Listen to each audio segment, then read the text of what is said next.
Okay, so welcome to Misfits and Monsters on our test launch of the stream. This is the first time we're streaming, guys, so brace yourselves. The G-force might be more than you can bear. Okay, so I'll just introduce you all. I'm Aaron, the DM, obviously. Next, playing Ezra. The Bard is Mike Picton. Then playing Calamari, also the Octobard, who's an Illithid Octobard, is Mike Kelly. Next to him is Craig Mooney, my brother, and he's playing a reptilian bugbear called Cray Cray. And then there's Max Mead. He's playing two characters, but which work as one because he's Bog, the crippled gnome alchemist, who rides Grog, the sort of domesticated ogre, who he uses as his legs, basically. He's got the mind of a child. Yeah, my master blaster. The hands of a man. Oh. Dog, he has the mind of a child. Missing from our group today is Pat Floor Mop. Pat Floorcheck. Sorry, Pat. Who plays a half-orc monk called Sif. He's not with us today. And then we have Kat Unsworth, who plays the tiefling battle mage Kayla. But she's also not present because she's busy being a professional. Boring. Yeah, she's got a game she's working on launching. And then there's our mascot Freya. She's trying to invade the table. She literally just tried to type something for you. Okay, so spell it out for this first. You and Mike, Grog and Calamari, you weren't here last session, but you'd made it to the caves with them, hadn't you? The cave entrance. Or had you not? Yes. Were you here the week before? Yes. He made it to the caves, but he didn't go in because he burnt his face on the outside of the cave. Oh, from the acid from the tricking. Yes. Yeah. Right, yeah. So what's the last thing you remember then, Mike, as Calamari? So we were about to trundle off into the mist on our cart that we had just acquired from the last waypoint. That you cart. attached to that cart? I believe I was on the cart. Okay. Oh. So we're going to have to do some recapping. Okay, so It's a good story. So the group of ragtag mismatched adventurers known as the Misfits, they're more notorious than they are actually famous. They've got a bad reputation. They have been hired by a group of a fae community that lives in the high forests in the Forgotten Realms of Faerun, and these forests have been invaded, infiltrated by a dark force that seems to be trying to corrupt and pollute the forest for its own agenda. They don't know what, which is emanating out from behind the mountains on the edge of the forest, in an area of the wastelands called the I've forgotten what they're called. The Long Wastelands. The Valley of Black Tears is the valley that leads into these wastelands, but there's this amorphous giant figure obscured by dark roiling clouds that are perpetually sort of fixed above the mountains, that are intermittently travelling out to the forest in short clumps and raining down like an acidic oozes all over the foliage and fauna and just killing it. So great areas of the forest have been reduced to just desolate, desiccated waste grounds like the wasteland beyond the mountains. But nobody knows what this figure's origin is or what it is that's powering this cloud of toxic ooze that keeps troubling the forest. But the Misfits were asked by the leader of this fae village, a fairy called Yusim, to help them figure out what's going on and hopefully solve the problem and drive this entity away from the forest and back to whatever pit it came from. So they've had numerous adventures in the forest, battling this various emissaries of this being. and they've now fought it back to an area that's called the Obsidian Pass, which is between the Valley of the Black Tears and the Wasteland. And while they were in the Fey Village, as a reward in between like missions for all the help they've done so far, the people of the village put on a show for them, because they are mainly kind of like performers and entertainers that live in the forest. And in the course of that show, it was infiltrated by another agent of this entity, which disrupted the show and transformed a lot of the people in the audience, like members of the Fey community, into these oozy tentacle creatures, which Cray accidentally killed a number of, and Bog did as well, Brog. And I did. They then, after defeating these actors that transformed into these like sorcerous creatures that were composed of like wormy tendrils and ooze-like substances, they were called by Yusim out from the Odium, which is this theatre, to this great tree which lies in the centre of the Fey Village, because it was being attacked at the same time as they were being attacked within the theatre, and what was going on in the theatre was actually a distraction to prevent them from noticing the true agenda of this entity, which was to find this enchanted miracle, the bending glass, which is hidden in this great tree in this Fey Village. But after investigating the tree and defeating the corrupted dryad, which used to be its guardian, which had also been infected by this this oozy fungal sort of corruption that's been gradually spreading throughout the forest from these rains and various other assaults. They saved the bending glass from being taken, because apparently it's a great magical artifact that would have given this entity even more power, because it augments whoever wields its magical abilities. And then they pursued this being that was like a glacially beautiful, elvish, armoured woman, they also fought in the Odium in the theatre, after she tried to steal this bending glass, chased her out through the forest, where she churned into like a shadowy mist form that they couldn't harm, and were having trouble pursuing. So Ezra transformed himself into was it a golden eagle? Yep. Right. And flew, giant eagle, and flew after her, tailing her all the way through the Obsidian Pass and beyond that into the Valley of Black Tears, and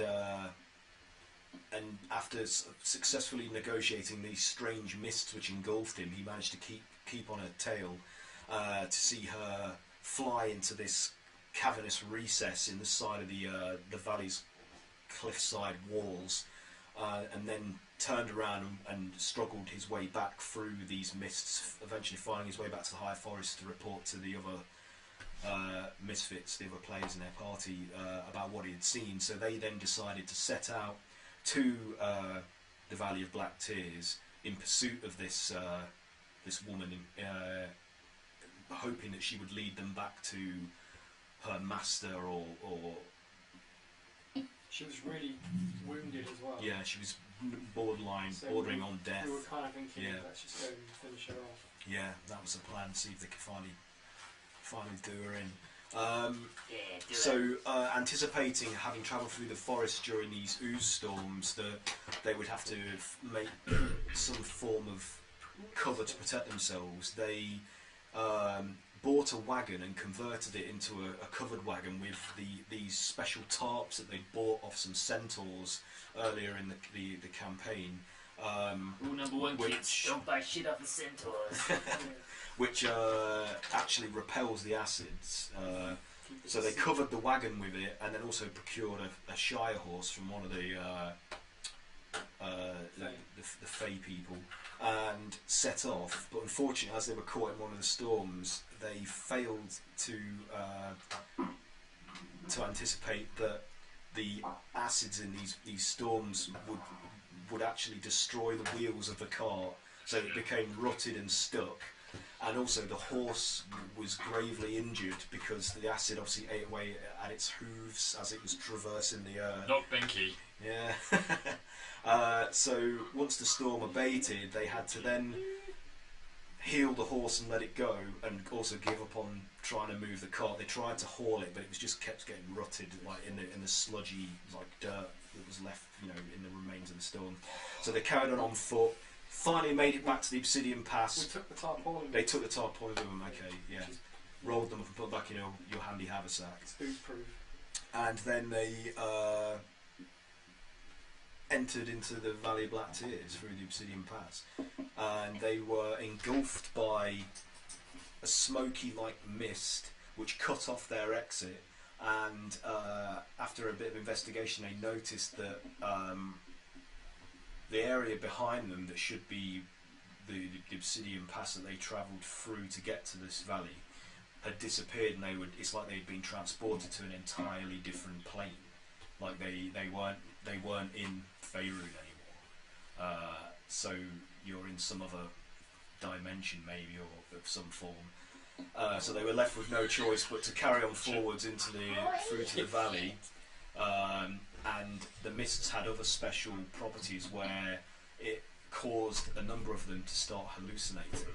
So Bog, on top of his ogre Mount Grog, saw the Archmage, the gnome Archmage from the library that he used to study at, calling to him in the mist, and basically telling him that, you know, all was forgiven, and they could give his legs back, which were actually cut off as punishment for him transgressing beyond his permit in the library.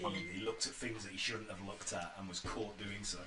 And then out of the mist, these two disembodied legs came hopping through and jumped up on top of Grog and started trying to reattach themselves to no one else could see that. Nobody else could see it, so he was screaming as these bloody stumps were like smearing themselves all over his body, and as a consequence he lost all of his inspiration that he'd acquired up to this point, and he's now, for one roll, any ability check or attack would be at disadvantage. Yeah. And then the same thing happened to Cray.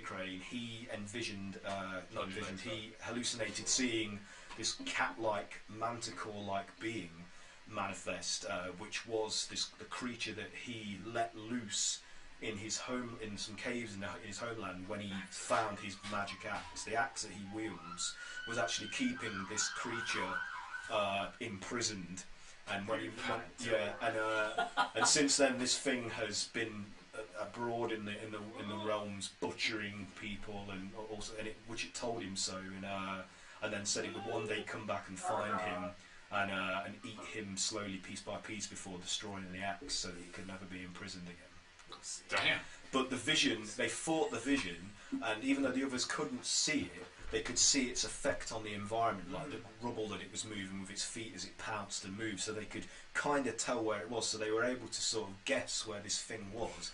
And when they struck it, it actually caused it physical harm as well as Kraker, so they managed to defeat this vision. Not entirely imaginary then. Yeah, in fact Kayla set it on fire with a fire blast that basically engulfed it and outlined its shape in flames, so it was like this flaming manticore-like creature that they slaughtered. Alright. Did anybody else suffer any hallucinations, or was that it? Yep. So then, getting past that, they travelled deep through to the valley, which began to narrow, and they encountered these these like dusty wind elementals, like these humanoid shapes that were like screaming in like perpetual agony. And they'd been put there to sort of block their passage, and they were forced to fight them, and did eventually defeat them. But they were set alight by, who set them alight? Was it Kayla again? Oh, Kayla and Ezra? I don't know. no, I thought it was Alchemist. Yeah, Alchemist Fire. Yeah. So yeah, but unfortunately, it had the detrimental effect of it did injure them, but it also set them aflame. Any attacks that they did upon the party also did flame damage upon them. Of course. But they did manage to defeat them, and they were like constantly screaming, like basically like bemoaning their fate. Like it's like it doesn't matter that we die, we'll just be brought back again to suffer. You know, they were like it's like they were being perpetually reborn like and then enslaved and just tortured. So every moment of their lives was apparently agony for whatever master was. One thing they did say was like Lorelax to us. Loranax. Loranax. Yeah. Oh shit. Their master Loranax. Loranax. Yeah. Laura's knack. Laura's knackers. Cool. Yeah. So they defeated them, and then, you know, as they were getting further and further into the valley, they started to see that the road up ahead was curved and sort of began to decline.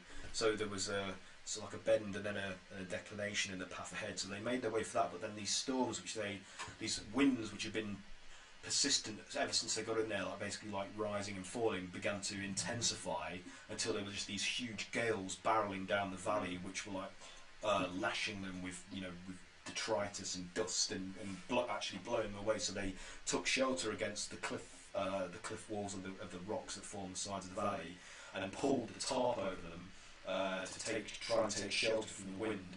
But it was only partially successful, and Bog and Grog got blown down the road, and Kayla and Sif, I believe.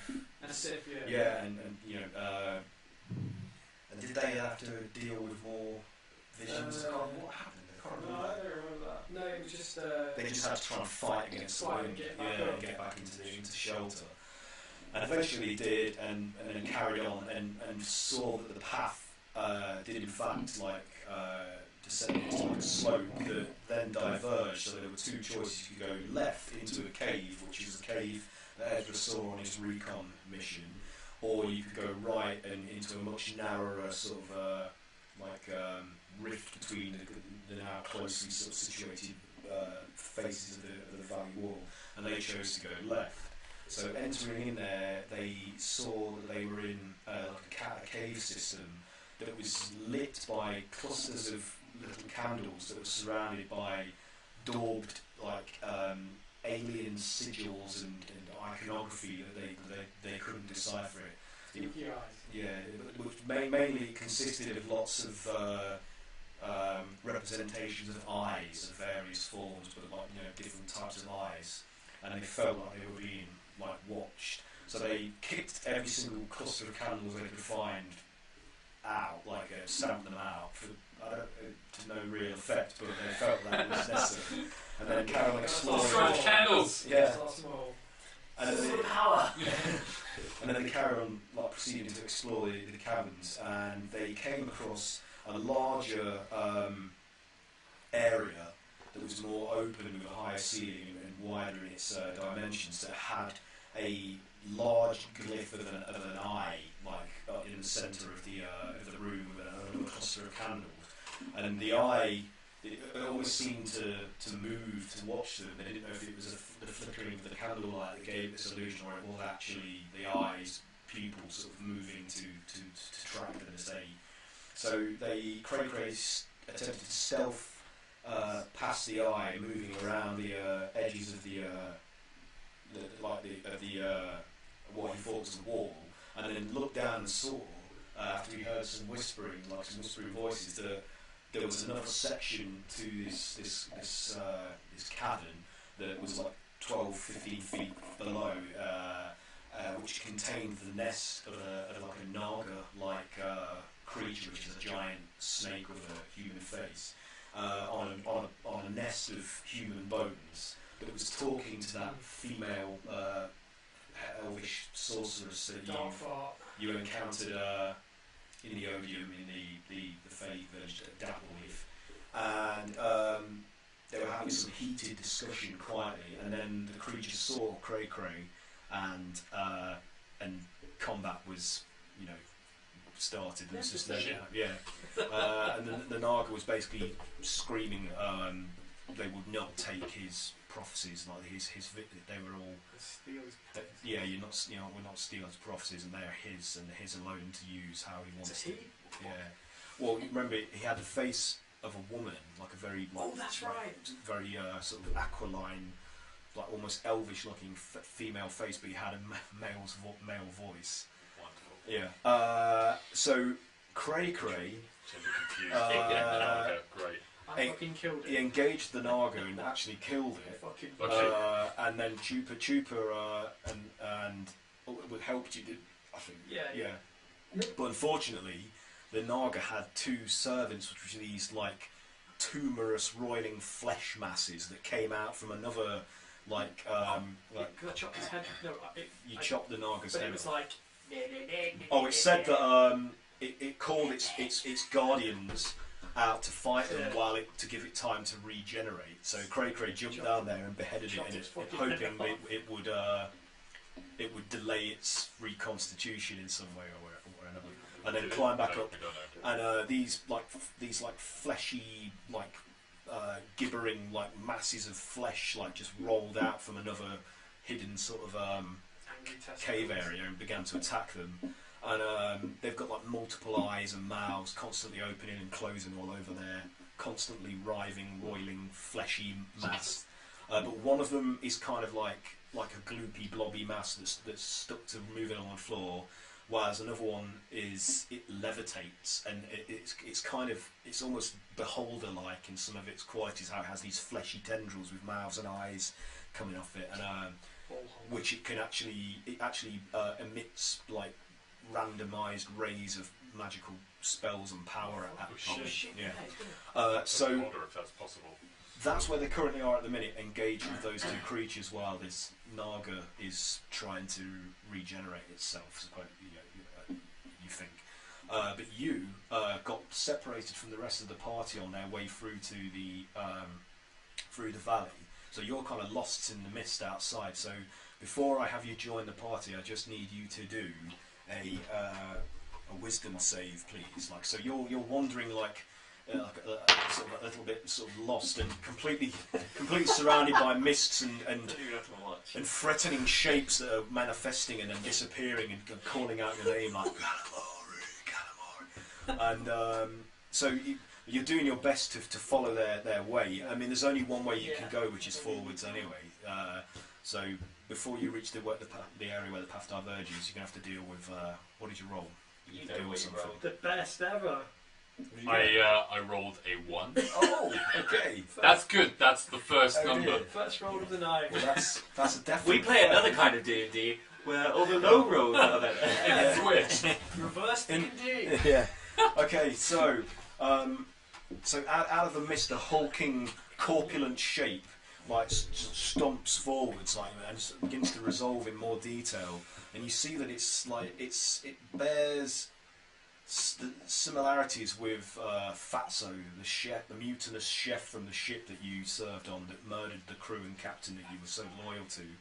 And he just stomps out the mist in it, but he looks different. He looks monstrous, like he's become even more bloated, and his skin has taken on a greenish sort of cast, and his mouth and jowls are bigger than they were before. And he says to you, Calamari, oh, you're coming to my restaurant soon, aren't you? Yeah, I've got a special dish that I'm going to serve just for you. In fact, I'm thinking I might make pieces of you part of the ingredients. Maybe even a side dressing, like little tentacles on the side to give it some garnish, make it look prettier. What do you think about that, Calamari?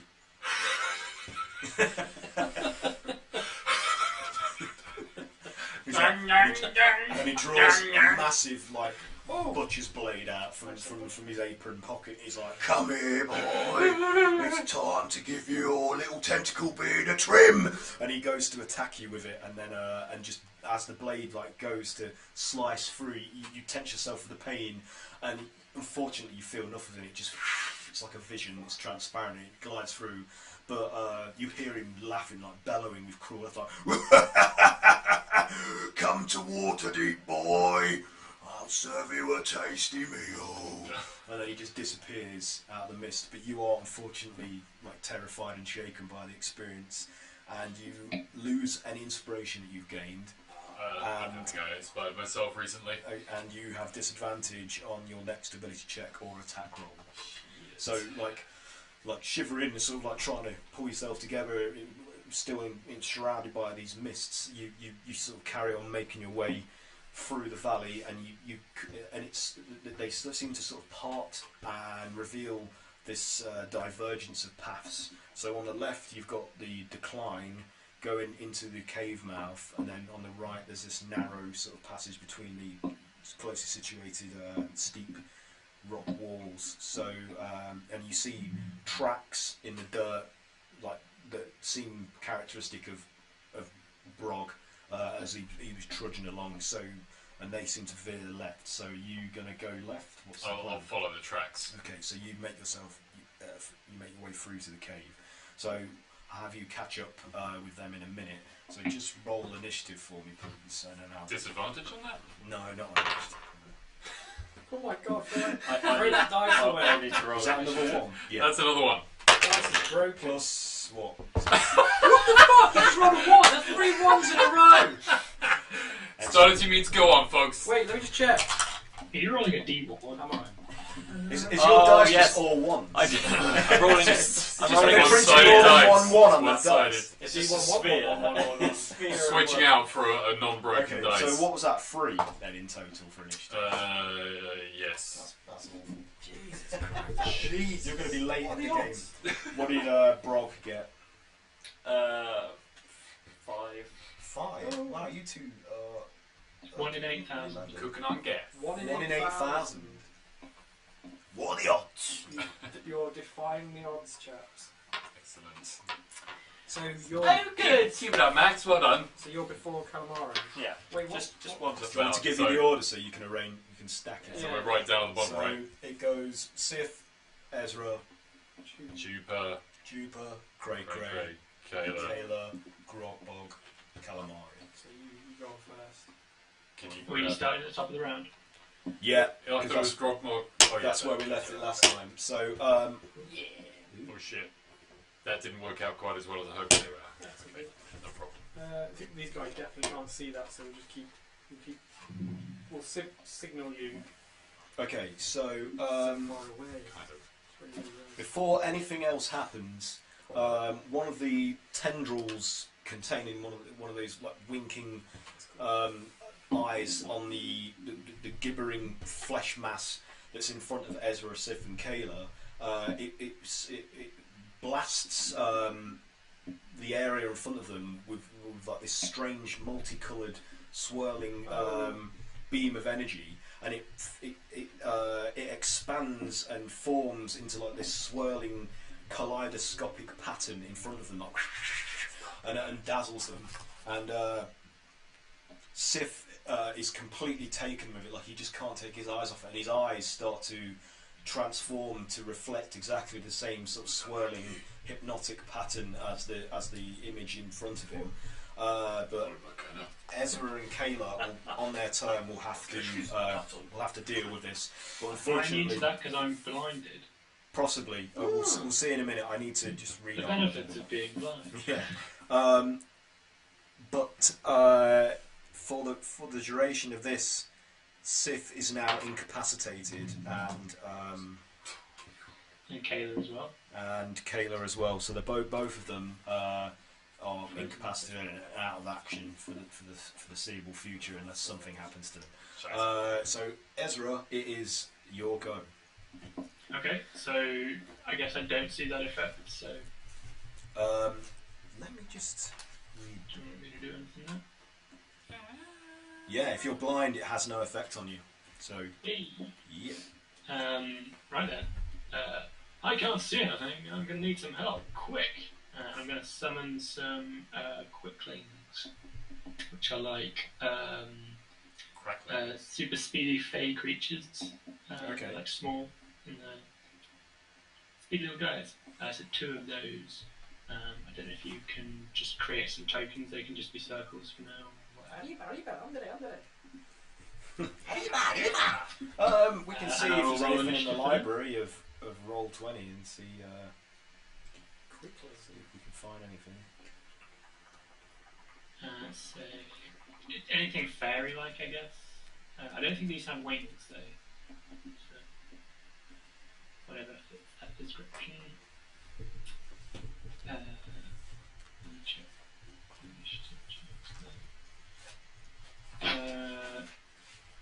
So that is It's initiative 10 for them. Initiative 10. Okay, how many of them were there? 2? And they act as one. Yeah, 2 of them. They act at 10. And as they come into existence, I'll just shout, I can't see anything! Attack my attacker, will you? Okay, so they will act as your agents on this field. Okay, so I'm just sort of summoning them as close to me as I can. Standing from your eyes like this. 2 of them. Left, right, left, right. Hold them above your hands like this. Have you seen Ratatouille? just seeing if I can find a pixie or something like that. Yeah.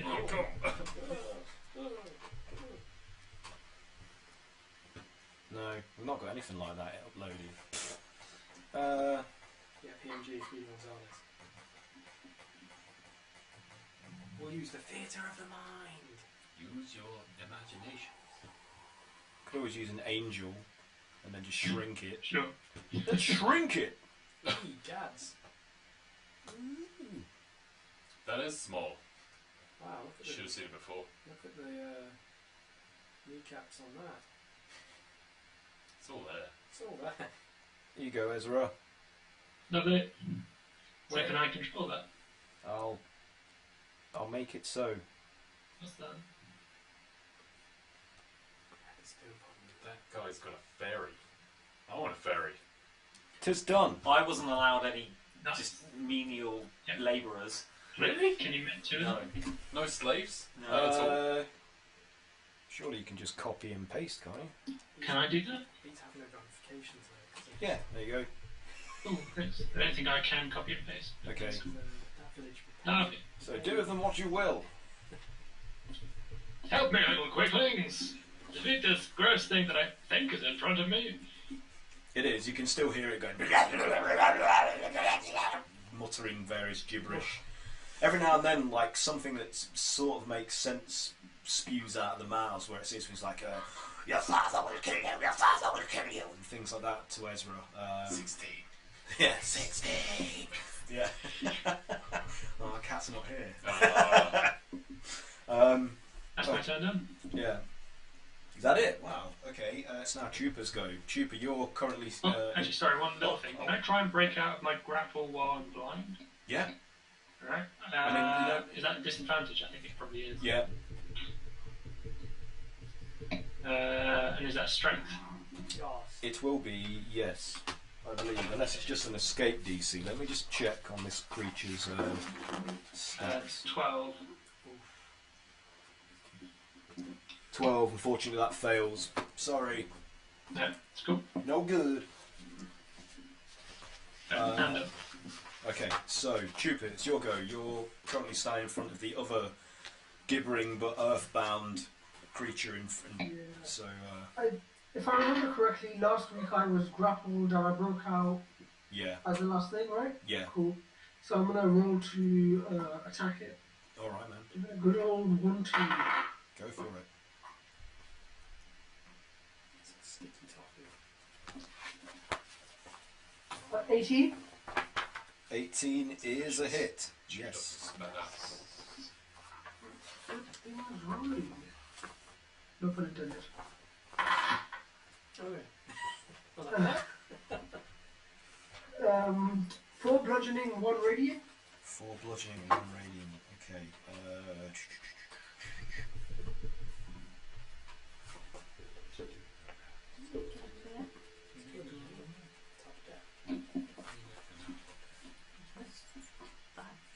Okay. So yeah, I mean, as you punch into the fleshy, constantly roiling mass, like you do inflict like damage. You can see that the skin bruise and abrade like as you bash it, but because the flesh is constantly moving, it just kind of gets absorbed and redistributed around its body, so that it's hard to tell really how much damage you're doing to this thing. It doesn't seem happy about the blows. Some of the mouths are like as you punch it. And then as you hear the gibbering start to make a quirk or sort of sense as you're attacking it, and it says to you, Chupa, it's like, soon you will die, protecting your friends. Your end is nigh. And then the mouth closes and just disappears into the flesh again. Nice. Oh jeez. Oh jeez, you guys. Oh jeez, you guys. What these guys? Well, it's time to shut this thing up, right? I'm going to hit it again. Okay. Non-natural 20, so I'm guessing that's... Yeah, that's definitely a hit. That's definitely a hit. Nice. That's 6 bludgeoning and 3 fire. Free fire? Yep. Okay. So again, you smack it with some solid hits, and again the flesh abrades and bruises and gives with each blow, but there's no bone structure to this thing's mass. It's just pure, like tough, sinewy flesh moving around.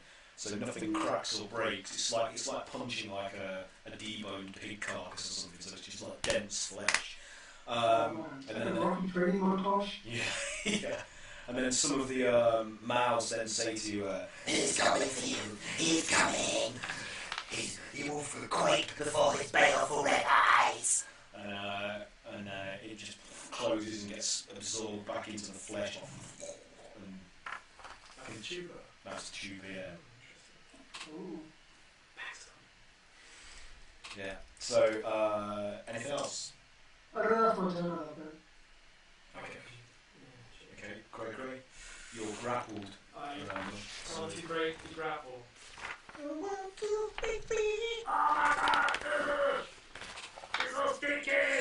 got to beat 14. It's just a roll, just a straight roll. Yeah. 16.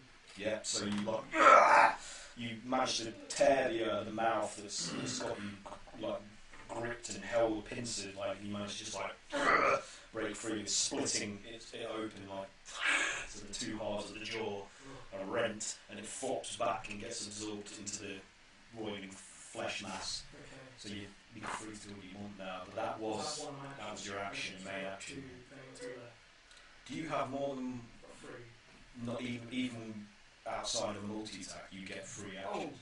You only get another 2 actions if you successfully. I have free attack actions. I think. Free attack actions. Yeah. Number of attacks free. Okay. Does that mean I've got 2 left, or? Yeah. Let's say. Or is that my action?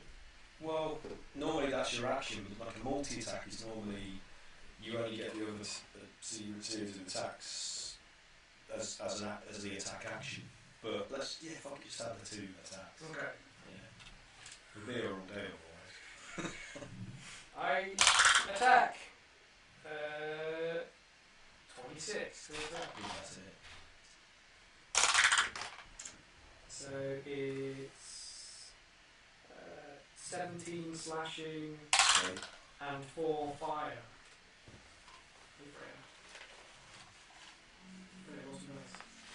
Does the fire look like it's doing anything extra? Or? Aside from like a surface searing and blistering from as it scorches the flesh, it doesn't have any significant effect on it. But it's damaging it? It is damaging it, but it's not as dramatic an effect as you would hope to see. Okay. The very nature of this thing's mass is, with its flesh constantly forming and, reforming, no injury seems to linger for long. Okay. I cast attack. Backload. Because I can't do spells. 24. Yep, that's a hit. Yep. 8 slashing and 8 fire. That was pretty well recovered. Oh, what is that? 9. No! What? And it's not 16, It's got resistances. Yeah. Oh, hang on. It's a magical axe. Does that make any difference? Freya, you're not helping me do Freya's maths. doing math. Very intelligent dog. Oh, fuck. Oh my god, has he got physical resistance? I wouldn't know. You don't know. Well, no. You'd be the least of the people to know. Oh!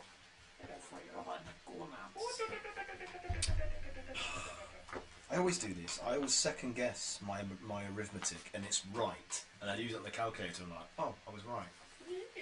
Okay, yeah.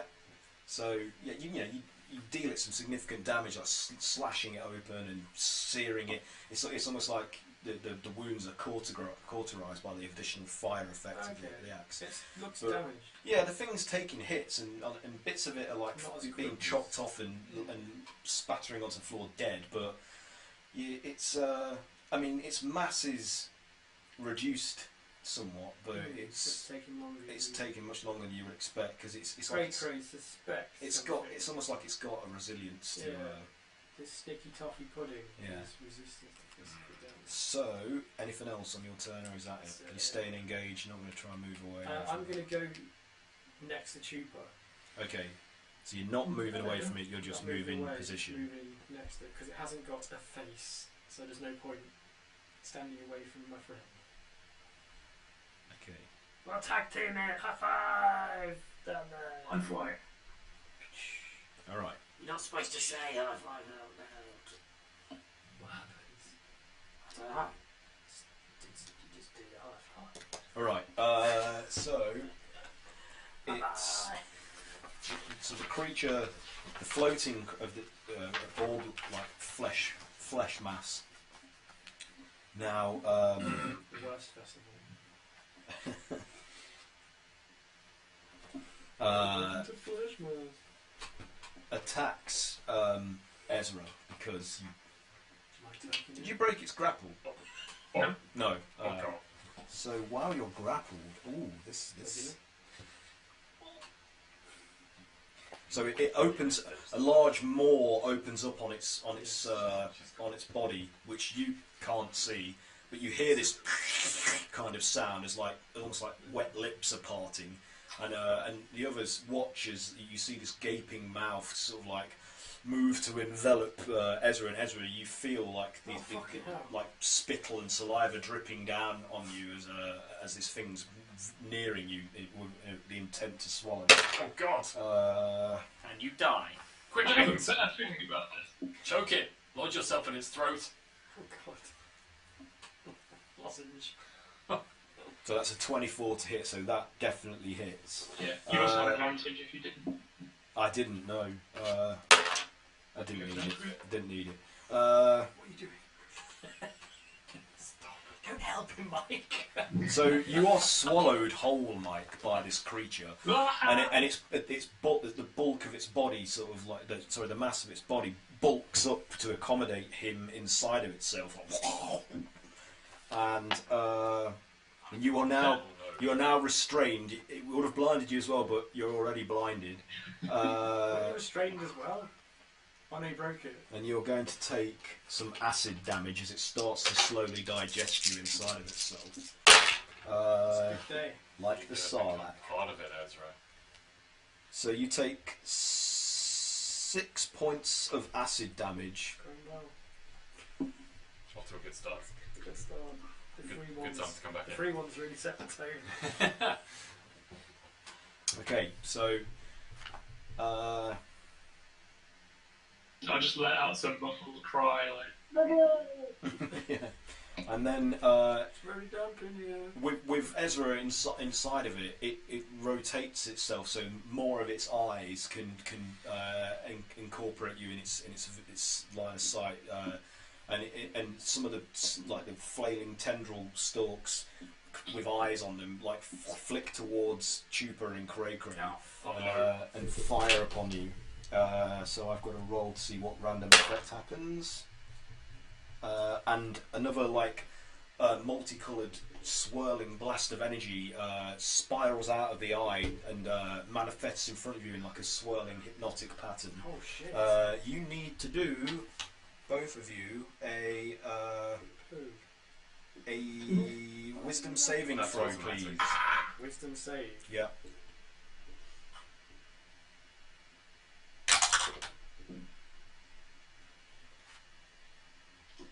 15.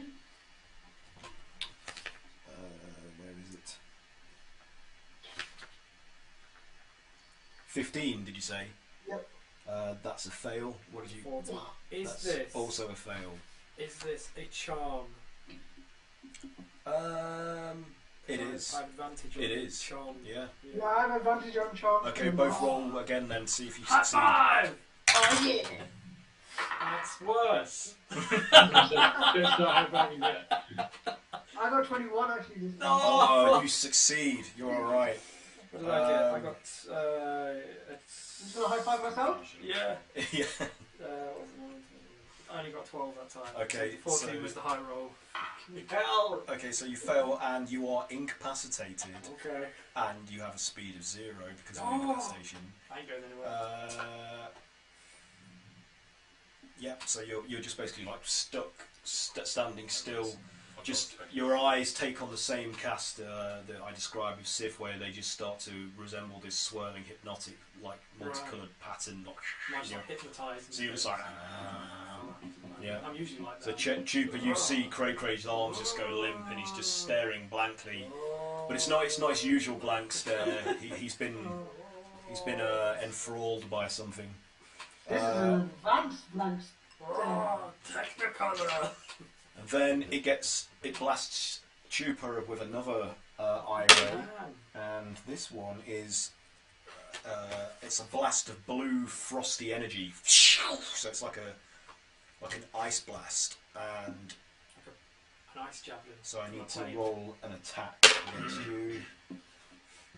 That's 21. That's definitely a hit. So you're blasted with like frosty, icy, cold energy, and you are dealt.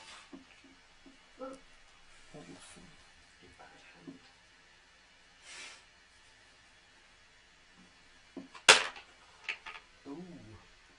You are dealt 8 points of cold damage, and your speed is reduced by 10 feet for 1 round. So that's not that bad really. Could have been worse. And then it has one more. So it's gonna blast you again. Why? Oh, I rolled the wrong dice, sorry. So that's 17. It's going to blast Cray Cray this time. 17. What's that? That's a miss. It's a miss. Really? Yeah. I get to roll advantage Even then. though I'm standing quite still going. 18. That hits. Okay. That's exactly my arm class. No, it's not. Is it not? Is it a miss? Because I've got the Centaur braces. braces +1. It's one use only. Yeah. Okay. So your Centaur bracelet just deflects the blast. And it would have been a scorching ray, so this blast of fiery energy is just deflected off the Centaur bracelets and disperses against the wall harmlessly. But then the energy that empowers that piece of armour, it just fades, and they take on like a lackluster, dull effect. They need to be recharged now, so you no longer have. Has anybody else used their Centaur bracelet?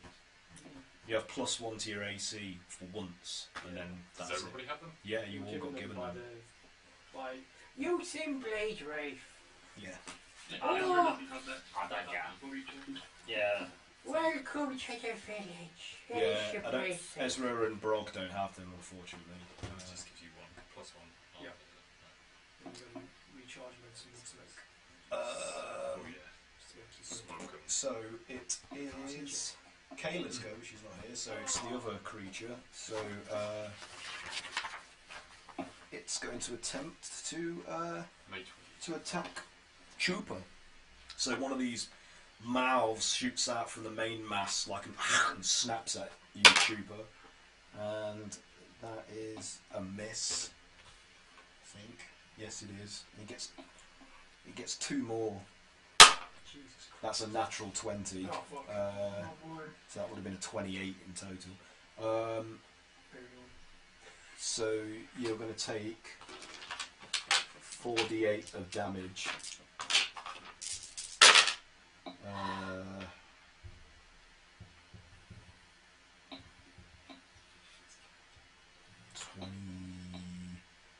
5 piercing damage. 25 piercing. 25? Yeah. And you are grappled Oh. and restrained until the grapple ends. And it gets 1 more attack. So it's going to bite you, and it gets advantage with this next bite. So that's 19. That's a hit, isn't it? Yes. Yeah. So unfortunately that hits. So you're going to take an additional 4d8. I'm sorry, dude. No, it's brutal, man. These are harder than the fucking Naga. Wow, he's the boss. You 20. No, not 20. Maybe that wasn't the Naga's fun form. Ah. You take 31 points of piercing damage. Oh man. And Did you just take like 50 odd damage around? Yep. and you need to do a Constitution saving throw for me, please, Trooper. 16. Oh damn, that's not good enough. I'm sorry, man. Oh no, you're going to take some additional damage. I'm going to join this pile of bones. You take 11 points of necrotic damage, and your hit point maximum is reduced by an amount equal to that damage. Holy shit. And so, hang on a minute, what did I just say that was? 10. 11. No, 11. So your hit point maximum is reduced by 11, and I take another... and it drains the blood out of you from the area where it's bitten you, and you see its body like heal and swell some of the injuries and mass that you reduced from it. So it's like calamari savers. Sure. They hoop it right in there. Just throw up on myself and faint. Fucking useless bard. I've lost my rubber. Yeah, both of you. He's good, he lost his rubber. He lost my rubber. Fuck it, I'll just write it down. Just okay. lick it I don't know where that's gone. somewhere. Anyway, and there is more. There is more. We just read it. it can't be any There's more. not. Ridiculous. Okay, you're still up though, aren't you, Crook Trooper?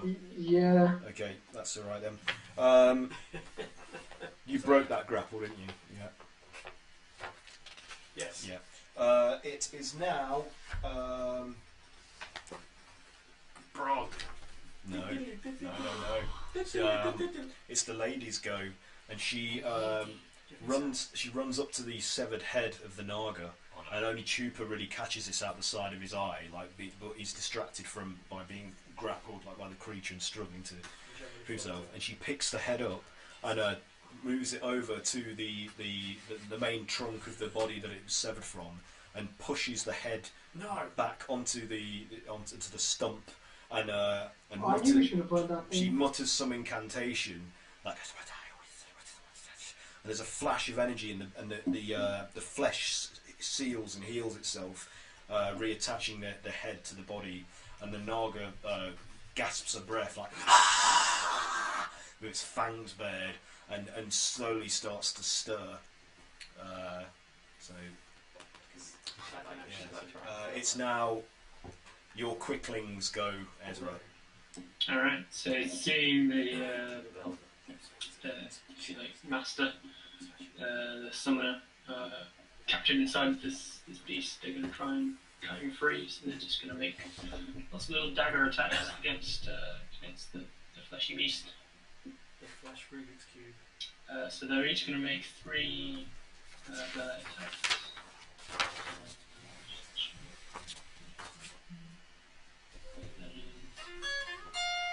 Happy fleshness.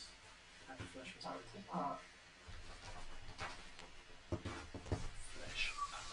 So 17. 17 is a hit. Okay, I'm just going to give you all the attack rolls first, and then I'll do the damage. All right. assume 10 is a miss. Yeah. Definitely it hits 2 hits. You said 17, so 3 hits. What about 14? That's a miss. And that's definitely so 4 hits. These are each 1d4 plus 6. So these are all going to be piercing damage. Do you want me to give you them as a total? Yeah. Okay, so 10. Yeah, just give me as a total, actually. Yeah.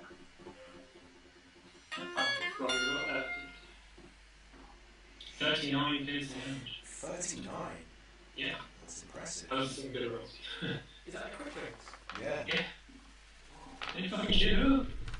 Yeah, great. So the quicklings, like, as they dash in and start severing some of the eye tendrils that are flopping about, cutting off a number of the rays. So he only has access to like at least half of the ones that it did before. So it's greatly reduced, and some of the wounds on its body don't heal up and disappear. Instead, they turn into like bleeding, gasping mouths, like, they're constantly drawing blood. Does Ezra see any like gaps out of it? No, you can just feel like some tumult of the thing that's digesting you. So you're basically engulfed all around by this pressing, smelly, constantly like palpating sort of stinging flesh cave that you're inside of, like, cause you're being digested, so the acid is burning your flesh. Is that the term of the day? Stinging flesh cave. Okay, is that it for the quicklings? Yeah. Alright, so it's Brog's go. So you have yet to enter this chamber, having been slightly delayed from your wounds. So you drop down and see, take in what's happening to your comrades below, 10 feet or so below you, in a broader chamber. Boom! Whoop! Bog gets out this little vial of liquid and like pulls open Grog's mouth and pours it in. Grog goes, Grog for Grog! And sort of rushes forward between Ezra and Sif towards the holder. Well, Ezra's not there, so it'd just be, Ezra's basically inside this thing, so let's just put him behind it for the moment. So you can drop down there without having to move anybody out of the way. Yeah. So raging, like he envelops into a rage, and he goes to attack this beholder like creature. Okay. Oh man, he doesn't succeed. That's one up though, you know. Getting better. Yep. Slowly. It's just 20 more rounds. I'm lighting up there. They're like 12. 13, yeah, 12. 12 to hit? Yeah. I remember 2. So the thing managed to just slowly, almost tauntingly levitate slowly out of the way, like, as you're like, Whoa! It's just like, and then as like I almost Grog runs past, he like continues to swing back into the back of it and does his extra attack. That'll do. 22. yeah, that's it. Yeah, not doing. Destroy. So as the thing's mocking tones, like some of the mouths smile smugly, like, but then the return blow bashes it, and it's like, and loads of spittle and blood flies out of its mouth as you connect. So roll your damage. It's like that bit in Jaws 3 where you see the diver in his mouth. yeah, it opens up and you can see Ezra inside, like.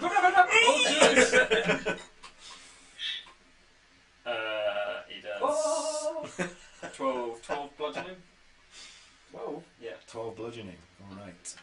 That was bad roll. We still have some of those gems. We could do any sockets on it. Yeah, can do some We magical. could use some of those. And then that's. Unfortunately, Ezra. Oh, no. Hang on a minute.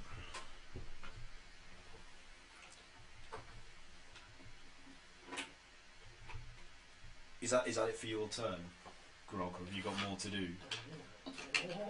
I say. Has Brog got more to do? Or No, that is it. Yeah. So just I've got to do a So- Constitution so these saving ones are through, worse. Yeah. Let's try one of those. and it Oh fumbles. my God. It's a what? So Ezra, as a result of the damage that Brog's just done to the creature, it spits you out of its mouth, and you land in a puddle of digestive juices 5 feet away from it. You absolutely appalled there. It's just. But you are no longer grappled, restrained, or being eaten. So Just blind. just blind. Yeah. Right, Calamari, it's your go. Hello. So you've entered into the cave system, and you hear your pals' echoes of like of battle and cries of pain and some weird gibbering sounds that you can't quite identify. So you. One of my tentacles goes up to my ear. I'm just gonna, because this is a pretty tough battle, I'm gonna allow that you've just got here. Like you've just rushed all the way, like following the sounds of combat and screaming. Fleet of foot. Yeah. So Calamari's, well, you can levitate. So you're just like. It's like Neo in the second Matrix. I'm just like flying. All the trees are bending behind me. Storms is like flaying distorting. around. So yeah, you drop down one of the steps leading further down into this cave system, into the larger area, and you see the scene there before you. Grog and Sif and Kayla just standing limply transfixed by some pattern that's swirling in front of them, with Brog like directly below you, like fighting this gibbering ball of roiling flesh and eyes and mouths. And so yeah, and Ezra on the floor beside it, covered in I guess I'm prone, am I? green mucus that's burning him. Yeah, you're prone. Sweet Jiminy Christmas, what is going on here? Standard. So what are you going to do? What have they got? About standard. Do I need to use an action in order to switch equipment? Because I've got the Sword of Answering equipped, but like I would switch it to my Frostbow. I will let you do that as a bonus action because Okay. yeah, let's go for it. Just Because switch we're getting switch spoiled. out. You probably would have. In fact, let's just say that before you got here, you switched out for the boat. Like So I've still got my bonus Yeah. as well. You could hear the Oh, right. commotion. let's give you a full compliment Happy with to be that. starting off with. Cool. Okay. In that case, I'd like to attack this little fresh dough ball of flesh with my frostbow. Dough ball of evil. So let's go for that. Critical 20. Nice. First roll of the game. That's All right. good. Happy with that. Natural 20. Okay. And then so It negates the 8 fucking ones we rolled. There trying is to find my balance. dice here. There is balance in the I'm universe. pro of this shit. It's almost like it's random. So I've got 5, 6, 7. There's 7 damage, and then I've got 2d6 of frost damage. Anybody's got a d6 I can borrow? Oh, he's pooing dice everywhere. Shit, where'd it go? Ah, shit. It's breaking everything. Big table. That was good. There's 3 cold damage. That was shocking, guys. So what was the damage? 3 cold and It was 3 cold, and what was the other one? 5, 6, 7 7 regular hit. damage. Okay. Does that say +1 to 4 as well? What's that bit? Charges to reduce sneak. Okay. I never read that there actually. And that was from the bow. Oh no, it's an extra D4 for that Oh, so there's more to come. cold damage. Sorry. A DOS. Okay. And apparently I can charge it with the ability to reduce speed of the target by 5 feet. Alright, okay. So it's got reduced speed. Is that permanent, or for 1 round? What is that? crikey, it didn't say. Hang on. I've got my instructions here. I'm pretty sure it's probably just going to be for one round. Okay, so as it's about to give us something, sensing your presence about, It's one round. like it starts saying like, "Did you enjoy the taste of the captain?" And then the bow strikes it in the mouth that was just uttering the, yeah, it's like this ice bow, and ice just grows out, like crystals grow out of the mouth, like choking it. It's like, and silencing it. So Calamari says, "Nice to meet you." Can I use my bonus to use Bane? So I've got my cantrip Bane, so I'll cast that on. Can I do that on both of the creatures? It says up to 3 of my choice. Yeah, what's up range? to 3. In fact, can I do our little snaky boss over here as well? Okay, you Range don't know is that's 30. there. You don't. Oh, know I can't that's see there. that You one. can't see there. He's unknown to you at the moment. Can I see Mr. You can see Cheese Whiz? You can see Mr. Cheese Whiz. Yeah. Okay, it says range 30 feet. I don't know whether that's in range. No, that one isn't. In fact, Are they 10 squares? We say they're 10 or they're 5? no, they're 5. But I can reach this one that's closest to us then. Yeah. Yeah, so we'll go for Bane on that. So that's a charisma saving throw. Okay. What's charisma to say? That is a 10. 10. Yeah, that's you don't make that. Okay. So whenever a target that fails its saving throw makes an attack roll or a saving throw before the spell ends, the target must roll a D4 and subtract the number rolled from the attack roll or the saving throw. Okay, so I have to roll a d4 every time I attack and subtract it. Okay. That's right. The bane of your existence, DM. Oh, Having trouble getting that down. kind of Refuses to. Right. sticks Yeah. Like it's not meant to be food. The I like them. Help yourself, Max. Crazy with something. just see. Okay. I guess I'll just move out of the way. No, stay. Sweet foot. Okay, so Trooper, you while still grappled, you keep making like glances down at the Naga as it's slowly stirring and rising, and it doesn't seem to be fully active yet. So it stirs more vigorously than it did before, like as if it's just sort of like getting its bearings and. But it's not. Yeah, it's not fully. It's fully back up to strength yet. So Ezra, it's your go now. So you're I prone. don't tell the guys. No, I'm just kidding. Can I shout to them? It's coming back to life. Can I hear? Yeah. I can hear, but I just can't see. You can't act on anything. You're incapacitated. But I can hear. Yeah. Okay. Yeah, I'm going to shout to the guy that's coming back. The snake is coming back. What snake? So Snake. The yeah, one with the huge biceps. Ezra, it's your go. It's all biceps, just a line of biceps all the way down. Give me eyes. She had giant, huge floating arms. Like, they were buff arms. Oh yeah, that was another feature of the creature. It had two floating buff like man arms, like Just beside in it. space. Yeah, just floating beside it. Check on my guns. Like a broken He-Man figure. Yeah. Okay, yeah, Ezra, you're up.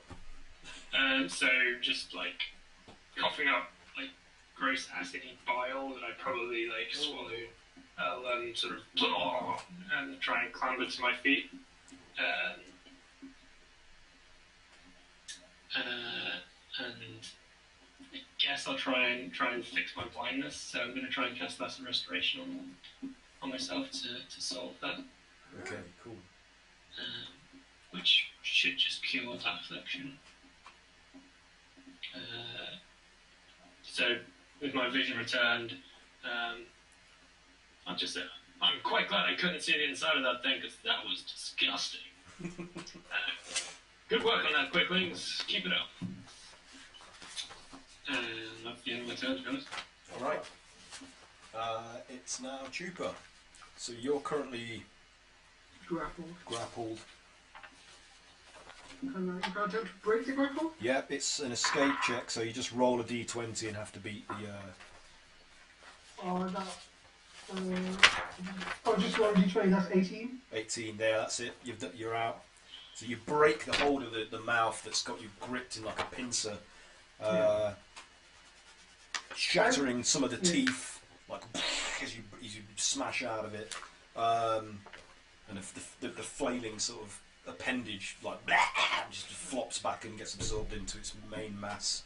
So yeah, go ahead. You can if you've got any extra actions like bonus actions. Is Cray still under? Yeah.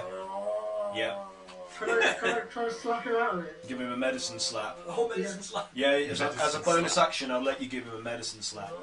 So roll the medicine check and let's see how well you do. It's like Calpol in his 17? Yeah. 17. Let me just check. little lemsip. Bulbasaur. Yep, that's definitely. And what's your AC? Great. 18. I'd say that's definitely enough to rouse you. Like, so you're. So you're broken out of your hypnotic trance, like you're kind of dazed, looking around. Can I quickly say to Gregory, it's back! Buff Arms is back! What? Oh no! Buff Arms is back. Buff Arms are not married! Okay, it's now your go. Oh fuck! So that was fortuitous.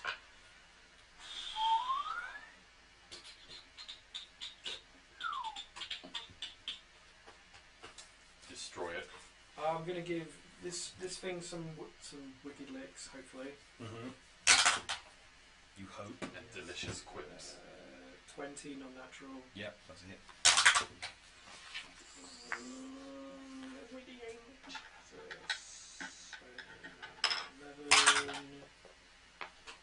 11 slashing, 1 fire. Okay.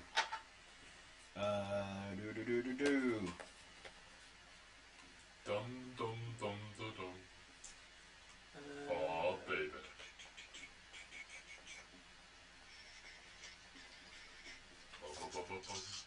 Yep. Whether to do something really silly. Bum bum bum bum.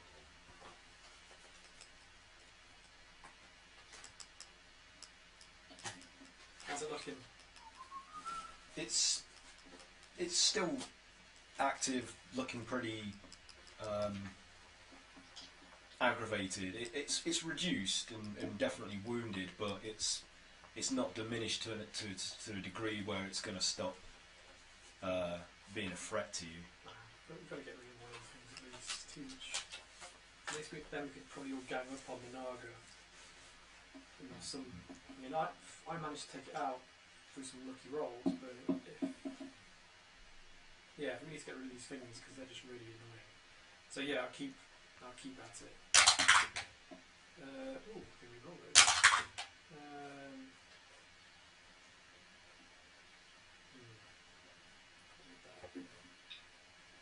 That would only have been a 12. 12, that's a miss. So fuck that.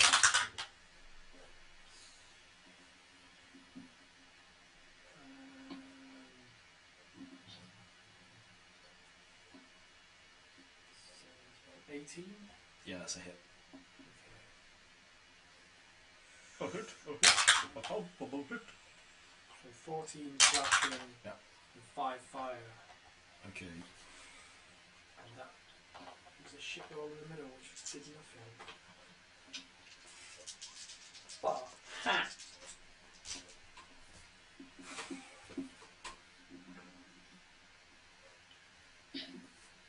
that's my turn. Wait.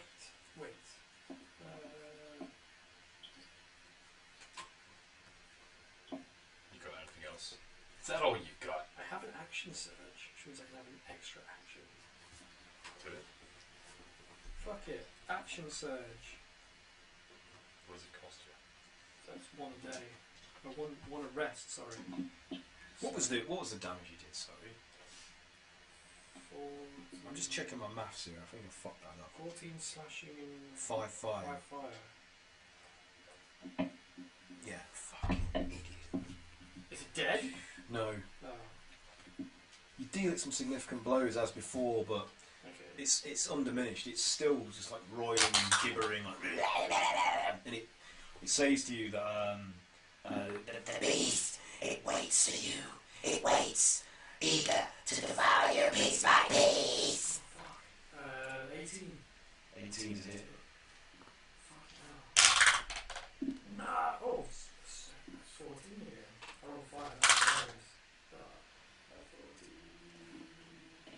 that's hilarious. 17. 3 is fine. Okay.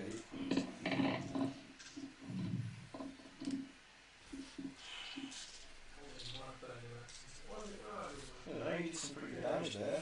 So it's worth doing some damage. So yeah, you hack like great chunks of the fleshy eye and mouth covered mass away from it, like flinging the bits onto the cave floor and walls.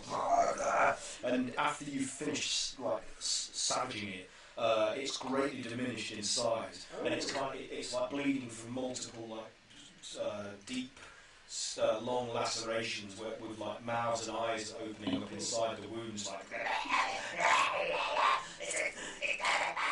It doesn't matter. You will still die. You will still be a feast for the great beast. Ooh, the great beast.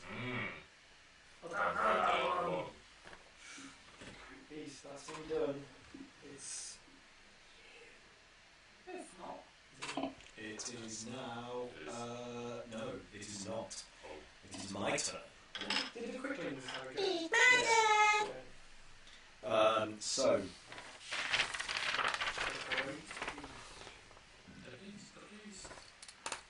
So angrily eyes Grog as it's giggling. One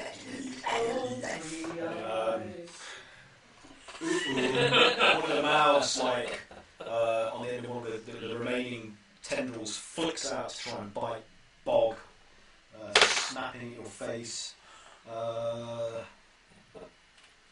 That is. Oh my god, what the heck is that?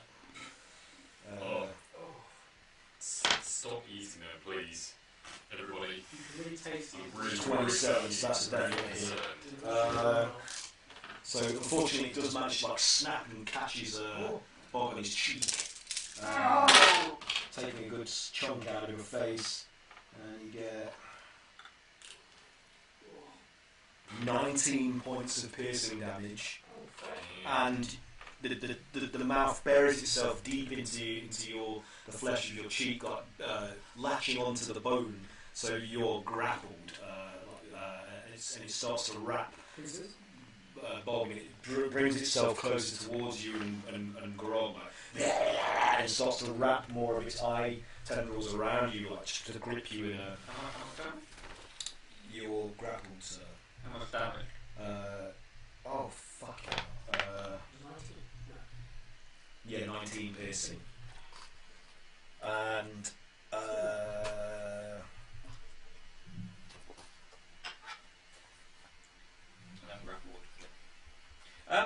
do I raging? Do I take? I have a feeling that I take less damage. You half damage. Okay, it just doesn't say on my sheet. I still have 2 more attacks, so it's going to attempt. Yeah, resistant to bludgeoning, piercing, and slashing. So you halve it. You halve Yeah. the piercing. And yeah, I'm pretty sure I can still be grappled. You can be grappled. Yeah. 19. Grog probably can't unless it's a creature that's a size larger. This is a large creature, you're the same size. Yeah. It's targeting Bog. But it's targeting Bog. So, and as you guys saw with Ezra, another like great maw opens up in the mass of its body. Like He's targeting Bog, not Grog. Bog, yeah. Okay. And it goes to like engulf you inside of its this So you wouldn't have gaping maw. Yeah.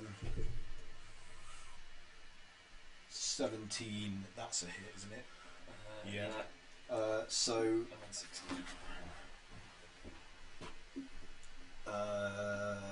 you're swallowed.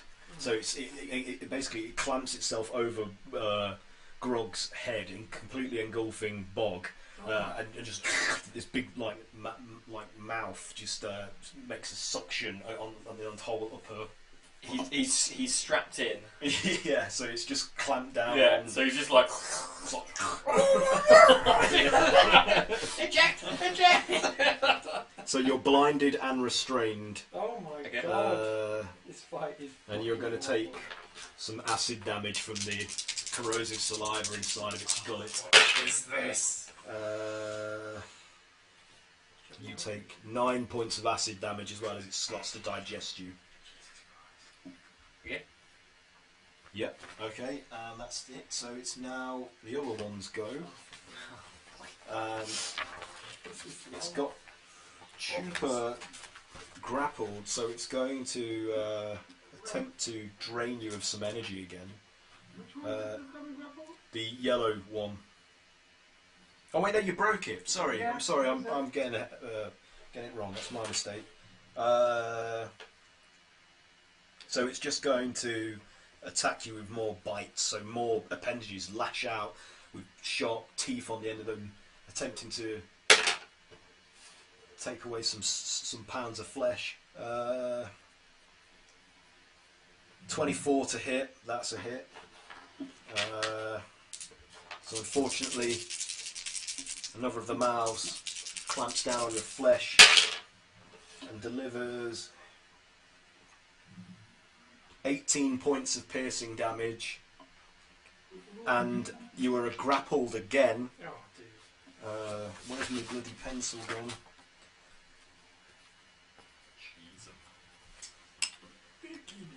And then it has 2 more bites attacks on you, and now you're grappled. The teeth sink deeper into your flesh until they almost touch bone, and you feel this disgusting sucking sensation as it again attempts to drain some of your lifeblood out from your body. So do a Constitution saving throw for me, please.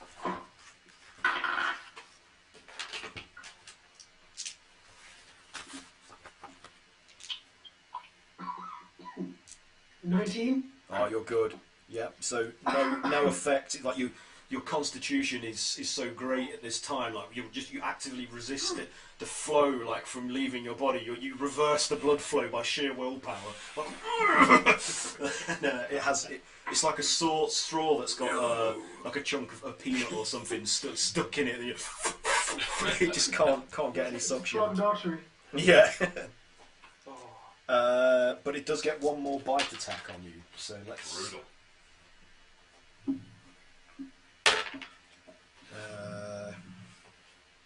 That's 22. That's a hit. Jesus. So, and again, it's going to attempt to drain some more blood from your body with a third bite that clamps down onto you, attempts to suck. So, do another Constitution saving throw, please.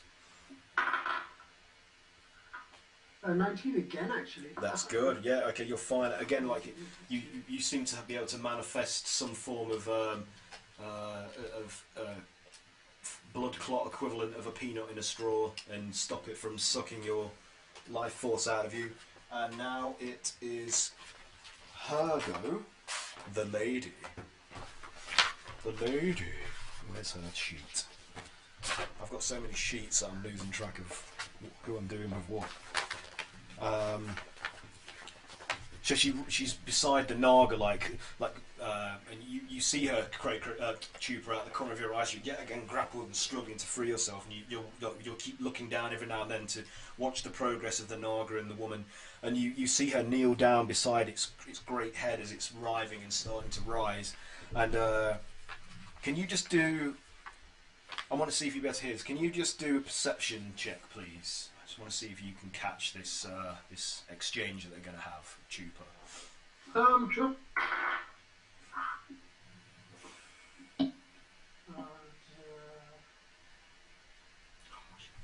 perception. 19. That's good. All right, yeah, you can. Only like So over the tumultuous sort of cacophony of this gibbering creature, like, you still manage to catch sounds reverberating against the cave wall, so it's echoing and amplifying it. And she kneels down. She says, Just give me the prophecy. Just give me the prophecy for my master, and I will leave. I will help you. I will heal you and help you fight these creatures. And then once I've given the prophecy to my master, we can bring back forces to destroy these intruders upon your lair. And the Naga kind of like shakes its head groggily. It's like, No, they are mine alone. You do not deserve it, nor does your master. I've tolerated his incursions into my domain long enough. and she's like, ah! And she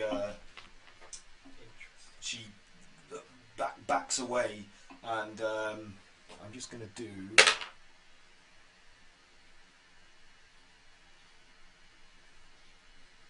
No, it's not enough. And she like sort of assumes shadow form again. So her humanoid form is just turned into like a dark, shadowy, amorphous version of her shape, like a living silhouette. And she just sort of like presses herself back against the walls, watching, like waiting out like the events that are going to happen. So it's now the quicklings go, Ezra.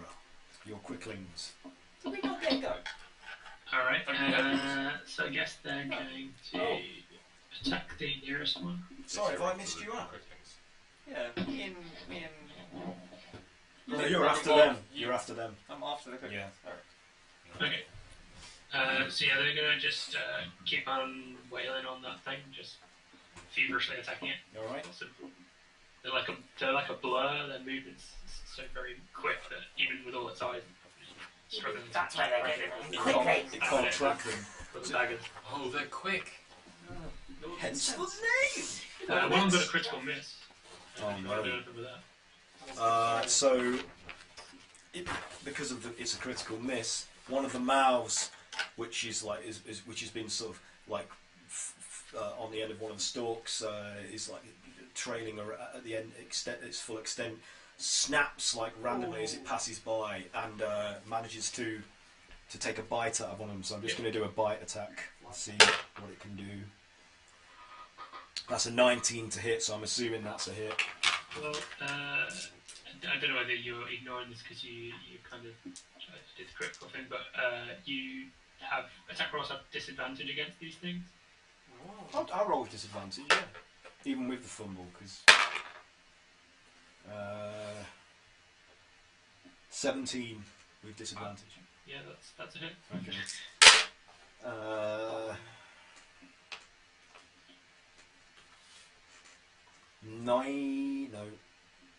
22 piercing damage on that. Right, so that just kills it completely. Okay, so the thing's just like squashed and like swallowed greedily by the mouth on the end of one of the tendril stalks. Because you just lets out a whoop. That wasn't supposed to happen. So the other one's gonna sort of angered by the loss of his brother. It was his brother. Twice the force. Definitely a hit. That's definitely a hit. But he says it in like, oh. So he gets 3 hits. He's pretty mad now. Okay. He's full tilt. He's incensed.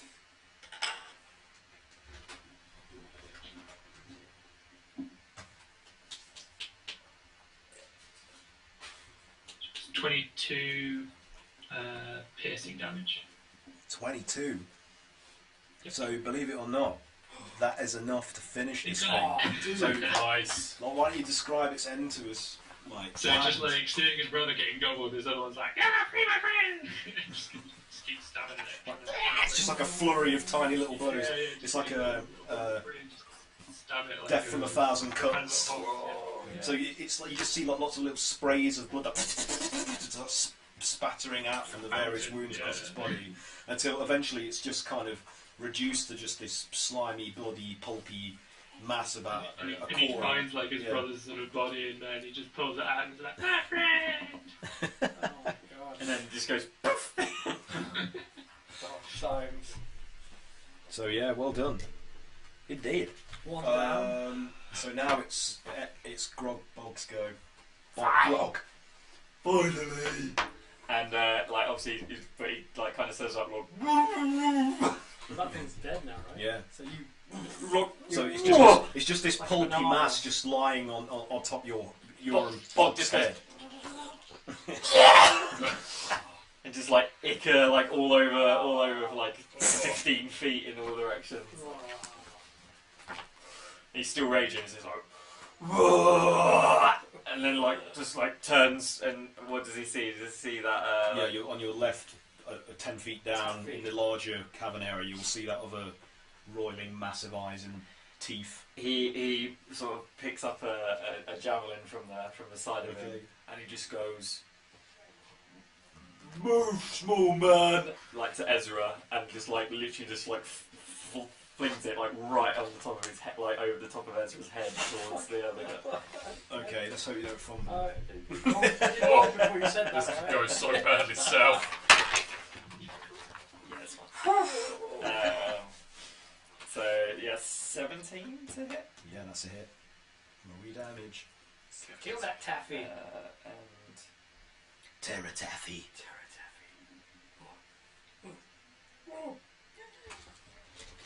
Taffy that eats you.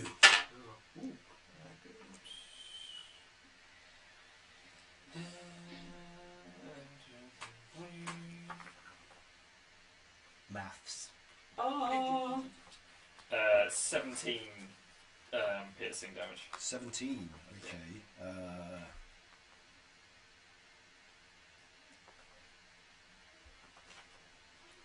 And then he gets another one out, and I'm hoping Ezra's moved by this point. And he goes, and again, boom, and he like shakes as he like flings it towards the creature. So the first javelin, Yeah. as it perforates the mass, and the blow is so significant that it punches straight through the creature, but tags a good portion of its bulk with it, and it just flies straight through, taking like a trail of like flesh and matter along with it, which like embeds itself into the cavern wall, and it's just like a flag of like flesh with eyes and mouths like gaping and winking on it, like just hanging like a rag from it.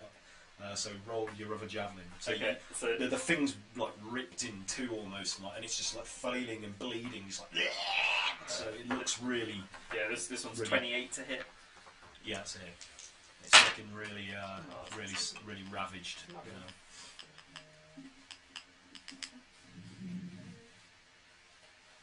And that's 11 piercing damage. Okay, so finish it. Finish him. Yeah, like seeing as he looks up to fire the other javelin, he sees that like it's all like split up, so he just like aims slightly higher, just to like cleave it in two, and he just like throws it at his like the top of it. It's like Maury head, and it just goes, and he just goes like a wet rag Yeah. that's just been dropped. It just goes and falls to the floor in like a loose sort of cloth-like puddle. Yeah, that's dead. Well done. It's down. I like it when they bleed. Oh, he's so adorable. And then can I use my movement to move up to collect my Yeah, sure. javelin? So, what's your full movement? Like Are you reduced at the minute, or was that who? Was that Tuber? I'm not reduced. Yeah, 50 feet. Okay, yeah, you can go and get that javelin. There you are. Your battery's running low. Oh, I'll plug it in. You got it? Alright. Problem solved. Okay, so it's Calamari's go. Calamugli. Calamugli. I guess I'll kind of like follow up next to Brog. Yep. I'm just going to say you've got more than enough movement to do that. So where do you want to be, behind him or on the ledge? Like, where do you want to be? I guess sort of like far enough round that I could probably spot the snake. I guess. Okay, yeah, you'd be here then. These are my javelins. They're very nice. Get your own. It's okay. I've got some of my own. The other javelin is in the wall across from the ledge, so you'd have to probably climb up. Yeah, across that gulf, so you'd have to climb up and get that. What's good against killing a snake? St. Patrick. Yeah. Have Patrick. Plus. Yeah, so you moved. What do you want to do? I guess having spotted the snake out of the corner of my eye, turn to sort of like fire at it. Okay. Actually, sorry, I turn and go, "Ah!" and then try and fire at it. So the lazy sort of reconstituting Naga, like here's the warbling battle cry of the Octobard. It's like, and it looks obliterally towards where you are as you attack. So, Okay.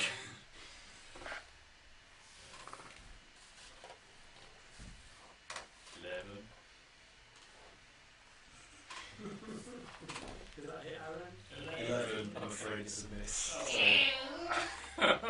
So it kind of it chuckles hoarsely to itself as the bolt just goes wide. It's just like. I already like him. I'll seeing as I've missed my go there, I'll buff Quaker. Inspiration. Inspiration dice. Inspiration dice. Oh, why is this one? So yeah, it's 10 so. Ooh! Silly worm, that's not how you do it.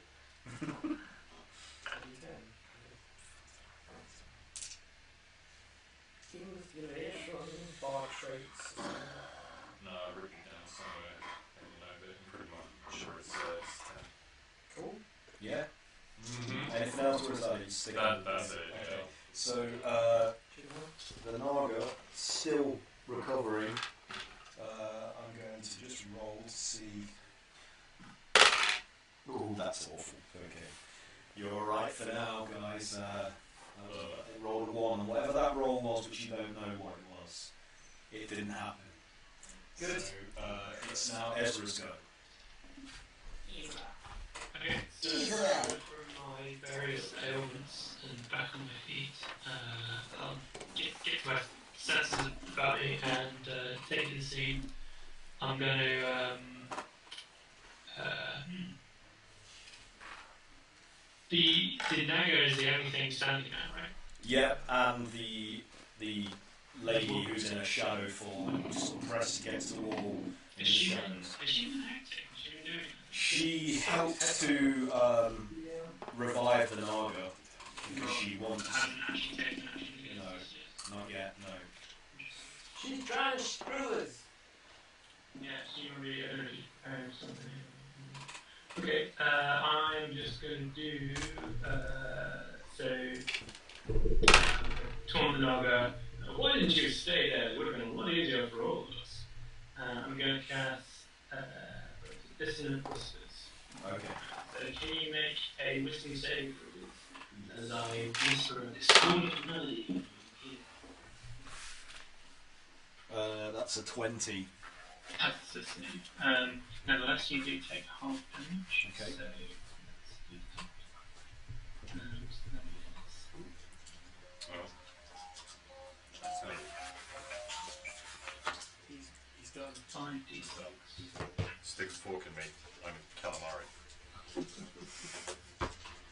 Oh, terrible. Oh my god.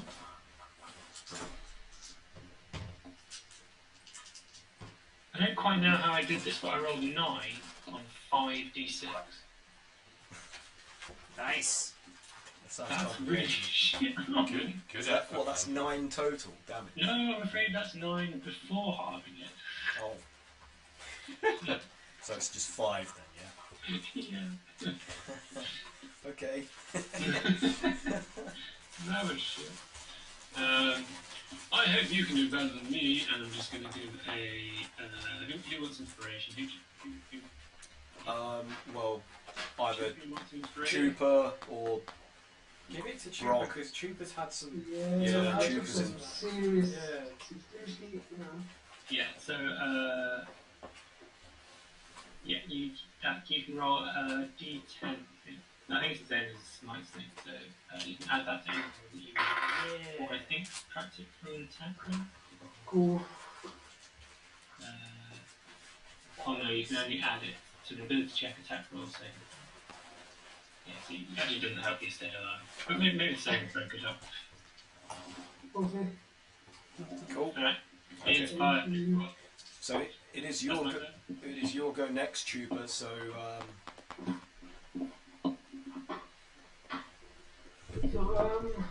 hang on, have you got to go, Mike? Yeah, I'm gonna shoot off now. Yeah, we're going in a minute. Okay. So I'm guessing the Naga and the woman is the only thing that's left, right? At the moment?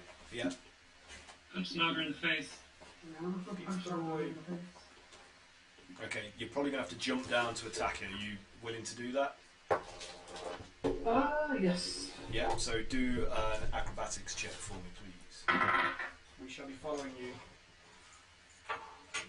Please don't run on me. 21. So well, that's good. So yeah, you jump down without a hitch, like and just land in the pile of bones that form its nest, and they scatter out amongst you from the weight of your landing. And the Naga sort of like lazily turns to regard you, like, but it's not able to strike at the moment. So you do what you will, like attack. Yep. Okay. Put you down for good. Good luck with the rest of the game, guys. Thanks, Mike. See you next time. See you in a little bit. Bye. After 17 to hit. 17 is a hit. Yep. What would you do?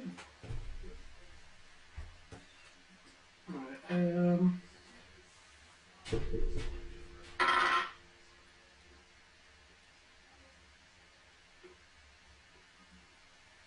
that's 7 bludgeoning and 5 fire.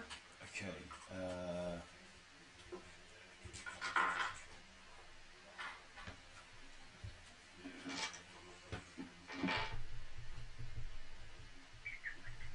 Okay, so as you punch it and scold it with your flaming like fists, the creature just like takes the blows quite lazily, just like, and then just kind of like drunkenly sort of sways like with the flames like having seared and scorched the bruised areas that you made contact with, but it just it's like doesn't really react and like with the ferocity that you saw before when you were fighting it before it rejuvenated. Anything else? I'll just attack it again. Okay. Whilst. Yep. 18 to hit. So Yeah, that's a hit.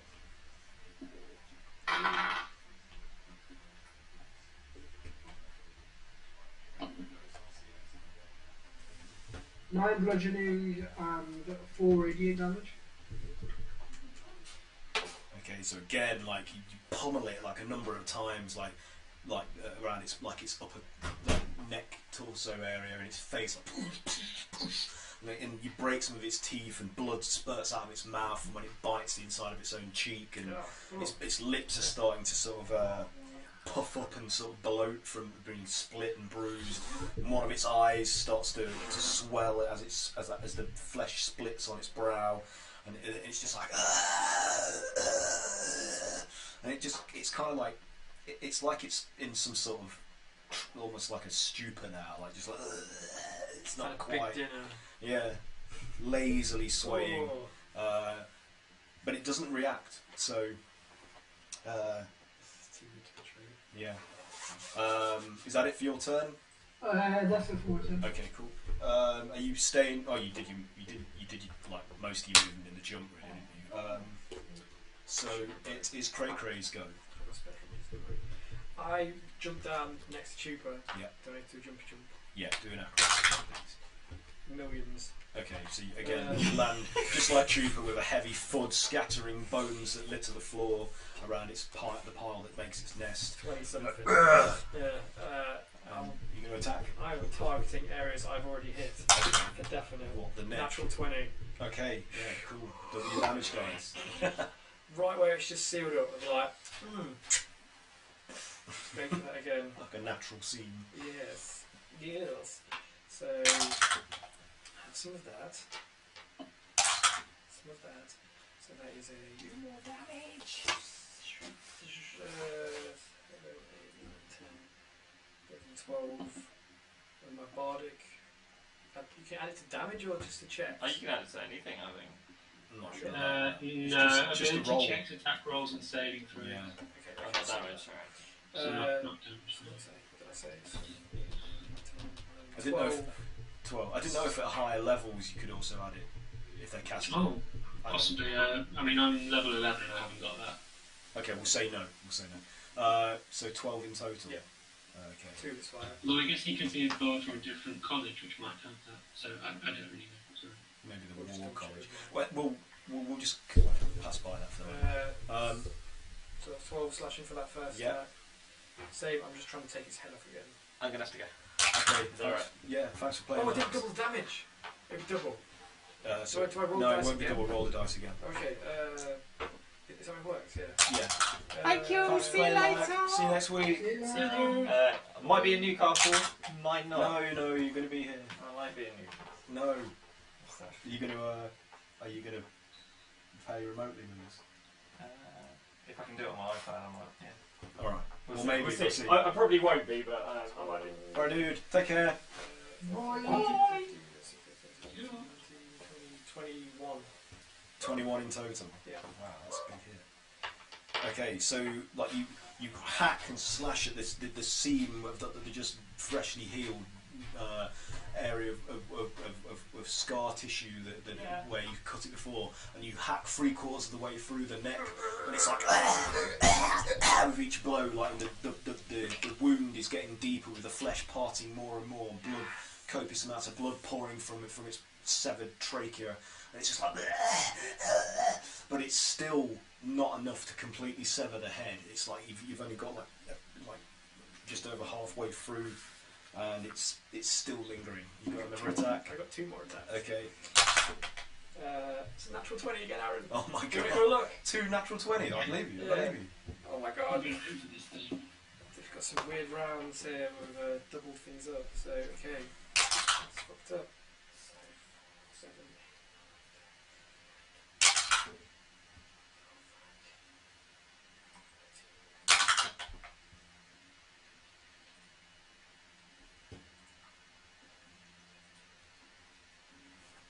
23. 23. Okay. So 2 in a row. what's the coup de grace? Oh shit! Really? Yeah. Tell us what happens. I've got another attack. Well, you don't need to.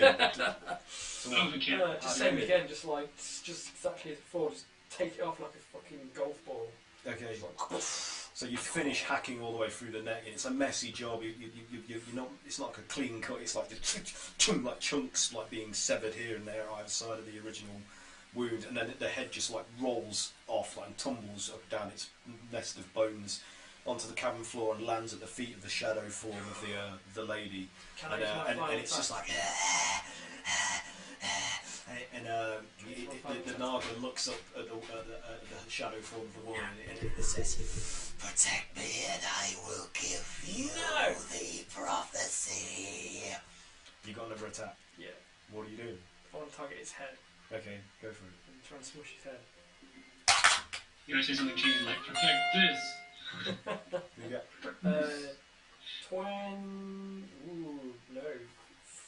30 to hit.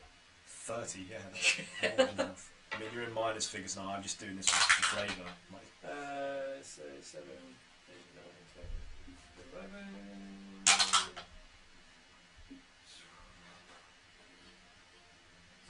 19 slashing. yeah. So what do you do? Like, describe what happens. Like, Just literally just smack it in half like a watermelon. so you just bifurcate it. Yeah. And the head splits apart into 2 sections, like in a bloody spray. And I can look at the dark fart. And Yeah. she's like, no. So that the form just kind of like tries to retract even further from the edge of your blade, like into the wall, but it can't go back any further. Really, it's it's pressed as far into the shadows as it can get, silently just like wavering like in front of you. 2 natural 20s in a row, that's fucking weird. That is impressive. So I think we might as well break there Because until we've got next this time. thing cornered now. Yeah, so Is that okay with everyone else? is everyone else happy to do that? So it seems like a good Yeah. chapter end kind of. So Yeah, cool. next session, we're going to question and fuck up this thing, right? Yeah, Mhm. you hope so. Well, I hope so, yeah. You know, Okay, who so knows what happened? yeah, so thanks for playing, everybody, and we'll have to see how this stream did after the fact. I don't even know if it was even successful. Hopefully somebody out there watched it and let us know that we know. So testing first end of the first testing sort of session. So And to that person, hi! yeah, hello, Hello! goodbye. Right, so that's that. Cheerio. Until next time. Just guys, Long days and pleasant nights, as the gunslingers say. Thanks, Freya.